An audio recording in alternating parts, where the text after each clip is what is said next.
Hi പ്രിയമുള്ള സുഹൃത്തുക്കളെ, Israel Hamas പ്രശ്നത്തിന് ദ്വിരാഷ്ട്ര പരിഹാരം വേണമെന്നാണ് പതിറ്റാണ്ടുകളായി ഇന്ത്യയുടെ നിലപാട് എന്ന് വീണ്ടും അരക്കിട്ടുറപ്പിക്കുകയാണ് വിദേശകാര്യമന്ത്രി എസ് ജയശങ്കർ. ഇന്ന് നിരവധി രാജ്യങ്ങൾ ദ്വിരാഷ്ട്ര പരിഹാരം അംഗീകരിച്ച് മുന്നോട്ട് വന്നിട്ടുണ്ടെന്ന് മാത്രമല്ല, മുമ്പത്തേക്കാൾ അടിയന്തിരമായി അതിനെ കണക്കാക്കുകയും ചെയ്യുന്നുണ്ടെന്നും അദ്ദേഹം കൂട്ടിച്ചേർത്തു. മ്യൂണിച്ചിൽ നടന്ന ഒരു ചർച്ചയിൽ സംസാരിക്കുകയായിരുന്നു അദ്ദേഹം. US state secretary Antony Blinken, German വിദേശകാര്യമന്ത്രി അന്നലീന ബെയർബോക്ക് എന്നിവരും ചർച്ചയിൽ പങ്കെടുത്തു.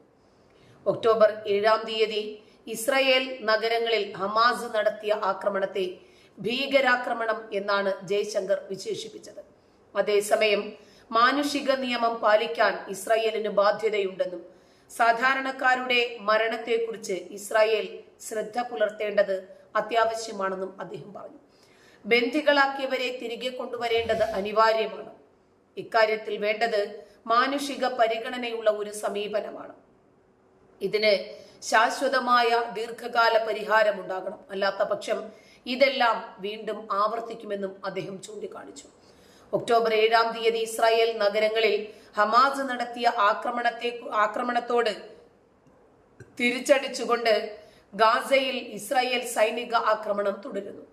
ഹമാസ് ഇസ്രായേലിലെ 1400ഓളം പേരെ കൊല്ലുകയും 247 പേരിലധികം ആളുകളെ തട്ടിക്കൊണ്ടുപോകുകയും ചെയ്തു.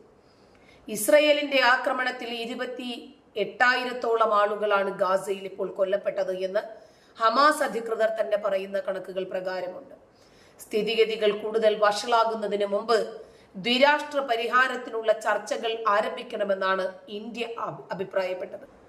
എന്നാൽ ഇസ്രായേൽ തടവറയിൽ പീഡിപ്പിക്കപ്പെടുന്ന പലസ്തീനികളുടെ മോചനം മാത്രമാണ് ഒക്ടോബർ 7 ഇസ്രായേലികളെ ബന്ദികളാക്കിയതിലൂടെ ലക്ഷ്യമിട്ടത് എന്ന് ഹമാസിന്റെ സായുധ വിഭാഗമായ അൽ ഖസാം ബ്രിഗേഡിന്റെ വക്താവ് അബു ഉബൈദ അഭിപ്രായപ്പെടുമ്പോൾ അതില് 1% പോലും ശരിയില്ല എന്ന് തന്നെയാണ് ഇസ്രായേലിന്റെ വാദം. ഇസ്രായേലിൽ ഹമാസ് നടത്തിയ തൂഫാനുൽ അഖ്സ ഓപ്പറേഷന്റെ 133-ാം ദിവസം പുറത്തുവിട്ട വീഡിയോ സന്ദേശത്തിലാണ് അബു ഉബൈദ ഇക്കാര്യം വ്യക്തമാക്കിയത്.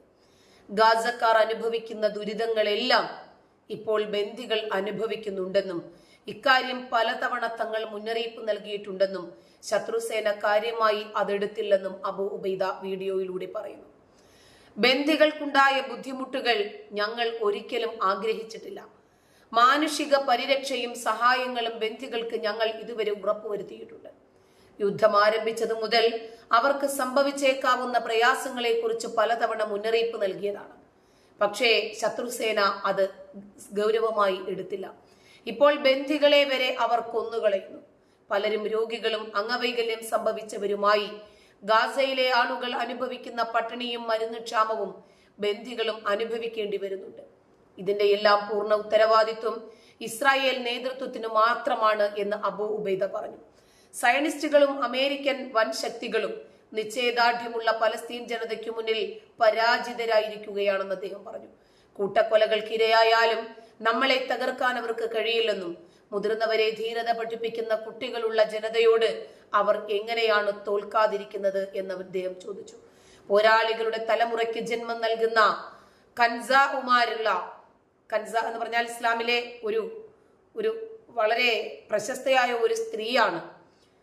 സഹോദരന്മാരെയും മക്കളെയും ഒക്കെ യുദ്ധത്തിന് വിട്ട അവര് മരിച്ചു എന്ന് കേട്ടപ്പോൾ അള്ളാഹുവിന്റെ സ്തുതി പറഞ്ഞ കൻസ, അങ്ങനെ ഒരു സ്ത്രീയുണ്ട്.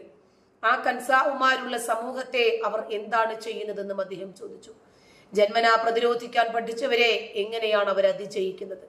ചരിത്രത്തിൽ തുല്യതയില്ലാത്ത വിധം ക്രൂരന്മാരും വംശവെറിയന്മാരുമായ സൈന്യത്തോടാണ് അൽ ഖസാം പോരാളികൾ ഏറ്റുമുട്ടുന്നതെന്നും സമാനതകളില്ലാത്ത തിരിച്ചടി നാം അവർക്ക് നൽകുന്നുണ്ടെന്നും പോയിന്റ് ബ്ലാങ്കിലാണ് ശത്രു സൈന്യത്തെ വകവരുത്തുന്നതെന്നും അദ്ദേഹം പറഞ്ഞു.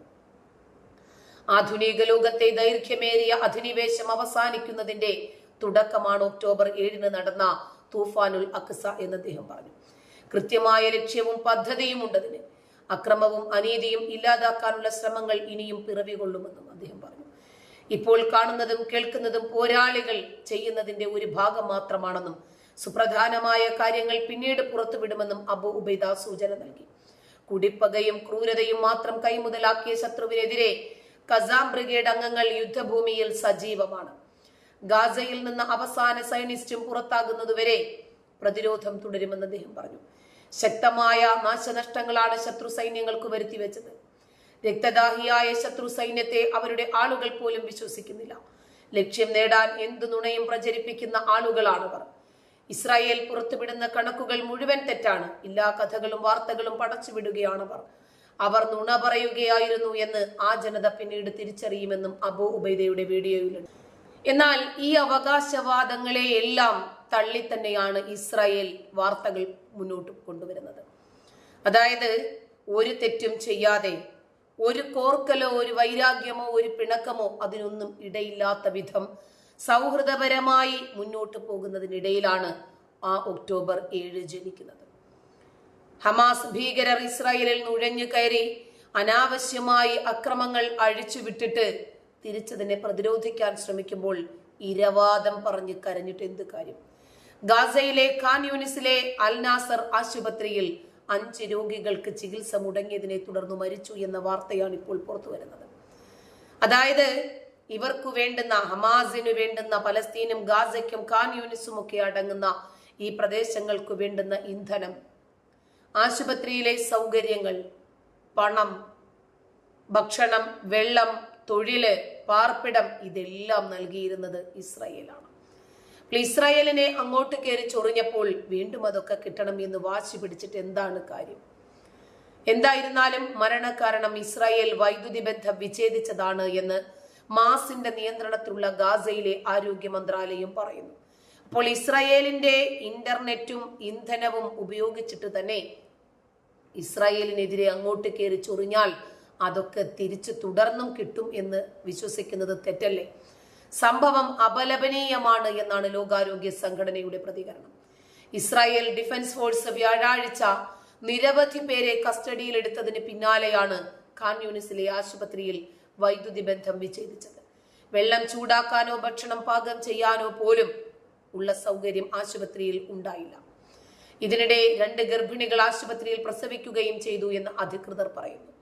അപ്പോൾ ഇസ്രായേലിന്റെ എല്ലാ സഹായവും സ്വീകരിച്ചിട്ട് ഇസ്രായേലിനെതിരെ വീണ്ടും അങ്ങോട്ട് ഇസ്രായേലിൽ നുഴഞ്ഞു കയറി കൂട്ടക്കുരുതി നടത്തിയിട്ട് ഇസ്രായേലിൽ നിന്ന് ബന്ധികളെ പിടിച്ചുകൊണ്ടുവന്ന് വിലപേശിയിട്ട് വീണ്ടും ഇസ്രായേലിന്റെ സഹായം ആഗ്രഹിക്കുന്നത് തെറ്റല്ലേ?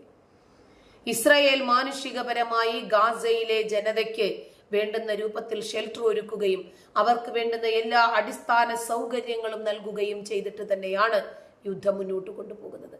എല്ലാ യുദ്ധ നിയമങ്ങളും പാലിക്കുന്നു. ഇസ്രായേലിനെ അങ്ങോട്ട് കയറി വെല്ലുവിളിച്ചിട്ട് ആ വെല്ലുവിളി ഇസ്രായേൽ ഏറ്റെടുത്തപ്പോൾ ഖത്തറിലും തുർക്കിയിലും അതുപോലെ ഈജിപ്തിലും ഒക്കെ പോയി ഓടി ഒളിച്ച് ടണലുകളിൽ നിന്നും ടണലുകളിലേക്ക് ഓടി ഒളിച്ച് അതിനകത്തിരുന്ന് ആക്രമിക്കുന്ന ഹമാസിന്റെ രീതിയെ ഒരിക്കലും ധീരത എന്ന് പറയാൻ കഴിയില്ല. എന്നിട്ടിപ്പോൾ ഇരവാദം ഉന്നയിക്കുന്നു. നന്ദി.